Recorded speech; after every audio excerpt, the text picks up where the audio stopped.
Good morning and good evening. How are you everybody? നിങ്ങളെല്ലാവരും സുഖമായിരിക്കുന്നു എന്ന് വിശ്വസിക്കുന്നു. പ്രഭാതവന്ദനങ്ങൾ, സന്ധ്യാവന്ദനങ്ങൾ. I believe you're all doing well. The sufficiency of God's grace. ഈ പ്രതികൂലങ്ങളിൽ ദൈവത്തിന്റെ കൃപ വർദ്ധിച്ചു വരുന്നു.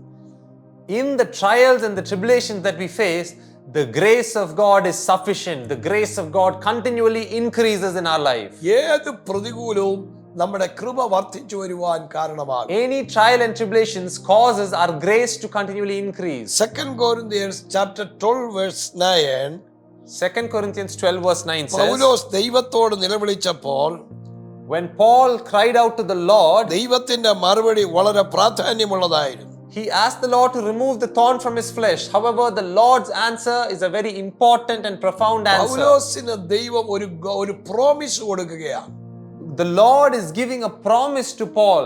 എന്റെ കൃപ നിനക്ക് മതി. My grace is sufficient for you. ഈ വാക്യത്തിന്റെ അർത്ഥം നാം ഏത് വലിയ പ്രതികൂലത്തിലായാലും അതിൽ നമ്മൾ ജയിപ്പാൻ ദൈവത്തിന്റെ കൃപ മതി എന്നാണ് അവിടെ പറഞ്ഞിരിക്കുന്നത്. This is a great promise that the Lord is giving. This verse means that no matter what struggles we face in life, the grace of God is sufficient for us to overcome. അവന്റെ ശക്തി നമ്മുടെ ബലത്തിൽ മാത്രമല്ല, നമ്മുടെ ബലഹീനതകളിലും നമ്മോട് കൂടെ അവന്റെ ശക്തി ഇരിക്കുന്നു. It is not only in our strengths that the power of the Lord is revealed, but also in our weaknesses, the power of the Lord is manifested through us. ഇതൊരു ശക്തമായ റെവലേഷനാണ്. This is a profound revelation. ഈ revelation മനസ്സിലാക്കിയാൽ If you understand this revelation, trials challenges നമ്മളെ കീഴ്പ്പെടുത്തിയതിനെ മാറ്റിയെടുക്കുവാൻ കഴിയും. if we understand this revelation, all the trials and challenges in our life, we will be able to overcome them. നാം പോകുന്ന എല്ലാ ട്രയൽസിനെയും ചലഞ്ചസിനെയും നമുക്ക് മാറ്റിയെടുക്കാൻ പറ്റുന്നത് ഈ ദൈവകൃപയിൽ നാം ആശ്രയിക്കുമ്പോഴാണ്. All the trials and challenges that we go through in our life, only when we understand this revelation, we will be able to victoriously overcome. പ്രശ്നങ്ങൾ വരുമ്പോൾ നാം അതിനെ പ്രതികൂലമായിട്ട് കാണാതെ അതിനെ ഓപ്പർച്യൂണിറ്റി ആയിട്ട് കാണണം. When problems and tribulations come, we must not see that as an obstacle. Instead, we must see them as opportunities. Do not see your problems as obstacles. See your problems as opportunities.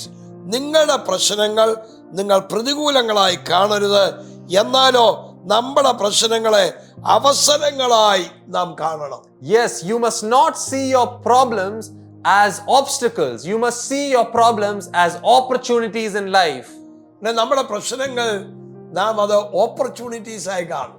Yes, you must see your problems as opportunities in life. ജോസഫിന്റെ problems opportunity ആയി. The problems that Joseph encountered became his opportunities in life. ദാവീദിന്റെ problems opportunity ആയി. The problems that David faced became his opportunities. നമ്മുടെ ജീവിതത്തിൽ വരുന്ന പ്രശ്നങ്ങൾ അതെല്ലാം ഓപ്പർച്യൂണിറ്റിയിലേക്ക്, സ്ഥാനമാനങ്ങളിലേക്ക്, next ലെവലിലേക്ക് കർത്താവ് നമ്മെ കൊണ്ടെത്തിക്കും. Yes, that all the problems and difficulties that have come to us in our life, the Lord is going to lead us to see them as opportunities and go to the next level in life. ഇന്ന് പ്രശ്നങ്ങളിലൂടെ സഞ്ചരിക്കുന്നവർ, Today, those of you who are traveling through problems, പ്രത്യേകം ഓർത്തോണം, കർത്താവ് ഒരു പുതിയ door നിങ്ങൾക്ക് വേണ്ടി തുറക്കാൻ പോകും. you must clearly remember the Lord is going to open a new door for you. നിങ്ങളുടെ ഒരു തലമുറയുടെ ജോലിയുമായി ബന്ധപ്പെട്ട് ആമേൻ ഒക്കെ നിങ്ങൾ ശ്രമിച്ചിട്ടും ഉപവസിച്ചിട്ടും പ്രാർത്ഥിച്ചിട്ടും ഒക്കെ നടക്കാതിരിക്കുന്ന ചില വിഷയമുണ്ട്. ആമേൻ, ആ തലമുറ ഒരുപാട് നേരം ഇരുന്ന് പ്രാർത്ഥിച്ചിട്ടും നടക്കാതിരിക്കുന്ന വിഷയമുണ്ട്. എന്നാൽ വെളിപ്പെടാൻ പോകുന്ന വഴി ഒരു ചെറിയ വഴിയല്ല, ഒരു ചെറിയ പ്ലാൻ അല്ല, അസാധാരണമായ വലിയൊരു പദ്ധതിക്ക് വേണ്ടിയുള്ള ഒരു പ്രിപ്പറേഷനാണ് ഇപ്പോൾ നടന്നുകൊണ്ടിരിക്കുന്നത്. നിന്റെ തലമുറയ്ക്ക് വേണ്ടിയുള്ള ഫയൽ സ്വർഗം അത് തന്റെ കൈ കൊണ്ടെടുക്കുകയും അത് തുറന്ന് അതിനുവേണ്ടി അത്ഭുത വഴികൾ തുറക്കാൻ പോവുകയാണ്.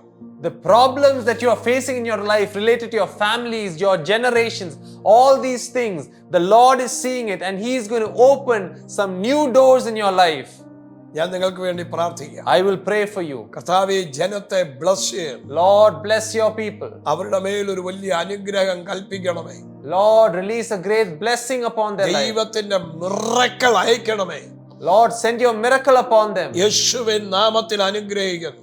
In the name of Jesus, I bless them. അത്ഭുത വഴികളെ തുറക്കണമേ. Lord, open the miraculous doors. ദൈവത്തിന്റെ പ്രവൃത്തികൾക്കായി നന്ദി പറയുന്നു. Lord, I thank you for your miraculous works. യേശുവിൻ നാമത്തിൽ അനുഗ്രഹിക്കുന്നു. In the name of Jesus, I bless you. ആമേൻ. യേശുവിൻ നാമത്തിൽ തന്നെ In Jesus' name. എല്ലാ പ്രതികൂലങ്ങളും, all trials and challenges, കർത്താവ് നിങ്ങളുടെ ജീവിതത്തിൽ വലിയ വാതിൽ തുറന്ന് അതിലേക്ക് നിങ്ങൾ എൻ്റർ ചെയ്യാൻ പോകുന്നു. Yes, through all your trials and challenges in life, the Lord is going to open new doors and He's going to cause you to walk into greater levels. ആമേൻ. ഈ സെപ്റ്റംബർ മാസം 6-7 മെലേക്കിൻ്റെ ഒരു കോൺഫറൻസ് കാനഡ കിച്ചണയർ എന്ന് പറയുന്ന സ്ഥലത്ത് നടക്കും. In September, dates 6 and 7, we have a conference of Melek happening in Canada in a place called Kitchener. ആ മീറ്റിംഗിലേക്ക് നിങ്ങൾ എല്ലാവരും വരിക. All of you come to that meeting. മറക്കരുത്. Don't forget. ദൈവം കാനഡയെ തിരിച്ചു മറിക്കാൻ പോകും. The Lord is going to totally shift Canada. ഒരു സമയത്ത് ഉണർവ് നടന്ന സ്ഥലത്ത് ഡ്രൈ ആയത് ദൈവം വീണ്ടും വലിയ റിവൈവലിലേക്ക് കൊണ്ടുവരാൻ പോകും. It is a place where once upon a time revival happened, but it became dry, and the Lord is going to bring the revival fire നിങ്ങൾ again. താഴെ കാണുന്ന നമ്പറുകളിൽ വിളിച്ച് ബുക്ക് ചെയ്ത് വേഗത്തിൽ seat കരസ്ഥമാക്കുക. You can look at the number below and call that number and register and fix your seat. God bless you. God bless you.